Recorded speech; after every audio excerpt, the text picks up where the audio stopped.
జై శ్రీకృష్ణ. శ్రీకృష్ణ దర్శనము 7వ భాగం. కన్నయ్య రోజు బృందావనంలో అలా తిరుగుతూ ఎన్నెన్ని లీలలు చూపిస్తున్నాడో. అసలు ఆ కన్నయ్య అందం చూడండి. ఈ సృష్టిలో అందం ఇన్ని అద్భుత రూపాలు కూడా సంచరించుకుంటుందా అని ఆశ్చర్యమేస్తుంది. తన భక్తులకు వారి వారి భావాలకు తగినట్లుగా అటువంటి అందమైన రూపంతో వారికి దర్శనమిచ్చి వారిని ఆనందింపజేయడం కన్నయ్యకు పెద్ద ముచ్చట. కన్నయ్య గోపబాలులతో కలిసి గోకులంలో తిరుగుతూ అలా వేణు ఊదుకుంటూ పరిగెడుతూ ఉంటే గోపికలందరూ ఎంతో ముచ్చట పడుతూ ఉండేవారు. కృష్ణయ్య అందానికి ముగ్ధులవుతూ ఉండేవారు. ఈ పిల్లవాడిని చూస్తుంటే తనకు మాటల్లో వర్ణించలేని ఇంత అందం ఎలా కలుగుతుంది? ఇలా తదేకంగా కన్నయ్యనే చూస్తూ ఉండిపోవాలనిపిస్తుంది. మన కన్నయ్య అందం అటువంటిది. ఆ చిలిపి కళ్ళు చూడండి. ఒక పక్క చిలిపితనం, మరో పక్క ఎంతో ప్రేమ నిండిన కళ్ళు. ఆహా కన్నయ్య, ఒక నీ కళ్ళు చాలయ్యా మా ఒళ్ళు మరిచిపోయేలా చేయడానికి. ఏమి అందం, ఏమి ఆకర్షణ!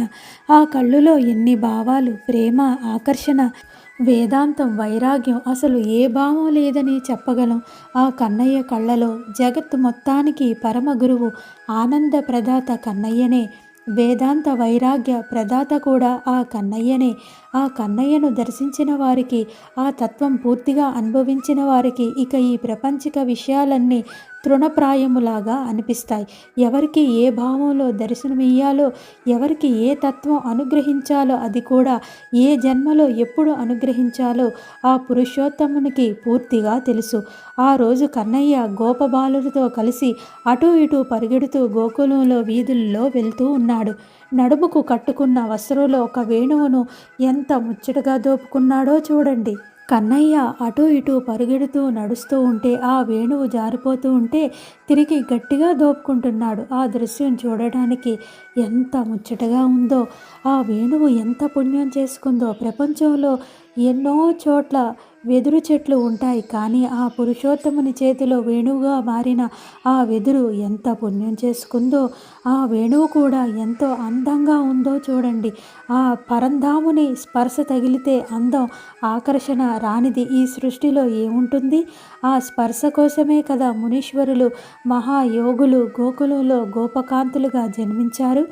రోజు కన్నయ్యతో ఆడుతూ ఆ గోపబాలురు గత జన్మలో ఎంతో పుణ్యం చేసుకున్నారు కదా.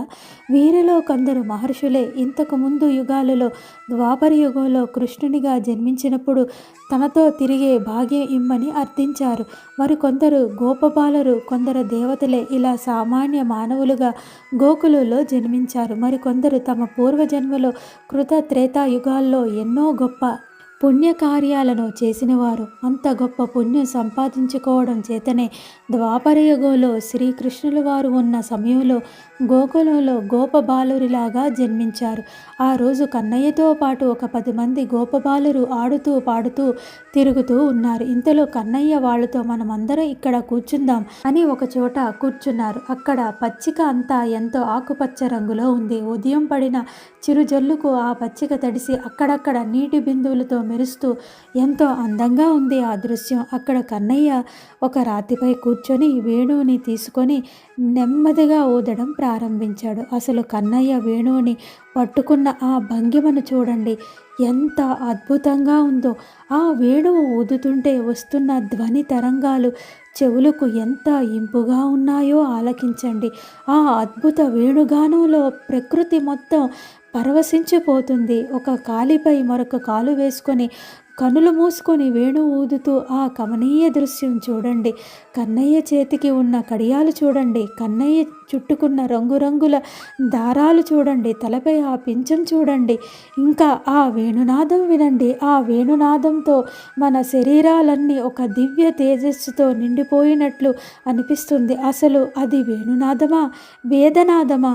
సర్వవేద సారము అలా వేణునాదంలో ఆ ధ్వనిలో ప్రవహిస్తుంది. అంతేకాదు, ఈ సృష్టిలో శబ్దమాధుర్యం మొత్తం ఆ వేణునాదంలోనే ఉంది.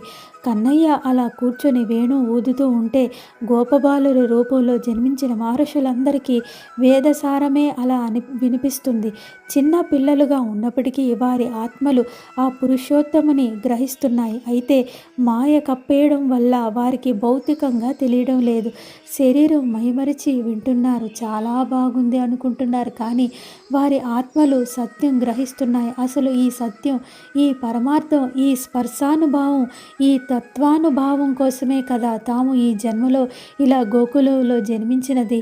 ఆ వేణునాదానికి ప్రకృతి మొత్తం పరవశిస్తుందని చెప్పాను కదా. అదిగో ఆ చిన్న కుందేలును చూడండి, కన్నయ్య దగ్గరకు ఎలా చేరిందో. అదిగో ఆ జింక పిల్లను చూడండి. ఆ జింక పిల్ల కన్నయ్య వేణునాదం విని చెంగు చెంగును గంతులు వేస్తూ అక్కడే తిరగసాగింది. ఆ నెమళ్ళు ఎలా ఎగిరి వచ్చాయో చూడండి. ఇదిగో ఈ కోకిలలు ఎక్కడి నుంచి వచ్చి పక్కనే చెట్టుపై వాలాయి. అక్కడ చెట్టుపై దాక్కున్న ఆ కోతులను చూడండి. ఇక్కడ కన్నయ్య వేణు ఊదడం ప్రారంభించగానే ఎంతో నిలకడగా ఒక కొమ్మపై కూర్చొని ఎటూ కదలకుండా ఎలా వింటున్నాయో. సర్వ ప్రాణికోటికి ఆ వేణునాదానికి ఎలా పరవశం అవుతుందో చూడండి. ఆ దృశ్యం చూస్తున్న మన జన్మ అంతా కూడా ఎంతో ధన్యమైంది కదా. కన్నయ్య వేణు ఊదుకుంటూ వచ్చే ధ్వని తరంగాలు మన శరీరానికి, మనస్సుని తాకుతూ ఉంటే ఎంతో పరవశం వస్తుంది. మనం చేసుకున్న ప్రారబ్ధ కర్మ కూడా ఎంతో తేలికగా అనిపిస్తుంది. ఇంతలో అక్కడ ఉన్న కేశవుడు అనే గోపబాలుడు, కన్నా ఒక్కసారి ఆ వేణువు నాకు ఇవ్వా, నాకు కూడా ఊదాలని ఉంది అన్నాడు. కన్నయ్య చిరునవ్వుతో కేశవుడికి తన వేణువు ఇచ్చాడు. కేశవుడు ఎంతో ఆనందపడి ఆ వేణువు తీసుకొని ఊదసాగాడు. కృష్ణ, నువ్వు ఊదినట్లు నాకు రావటం లేదు అని అన్నాడు. అప్పుడు కన్నయ్య, ఏది ఒకసారి ఇలా ఇవ్వు అని ఆ వేణువు తీసుకొని ఒక్కసారి ఊది తిరిగి ఇచ్చాడు. ఇదిగో కేశవ, ఇప్పుడు ఊదు, ఎంత బాగుంటుందో అని అన్నాడు. అంతే, ఈసారి కేశవుడు తన పెదవులపై ఆ వేణువు ఆనించగానే ఎంతో అద్భుతంగా పలకసాగింది. కేశవుడు ఆ వేణువుని ఊదుతూ మైమరిచిపోయాడు. కేశవుడు అలా ఊదుతుంటే మిగిలిన పిల్లలు అందరూ తమ 2 చేతులు ముఖానికి ఆనిచ్చి వినసాగారు.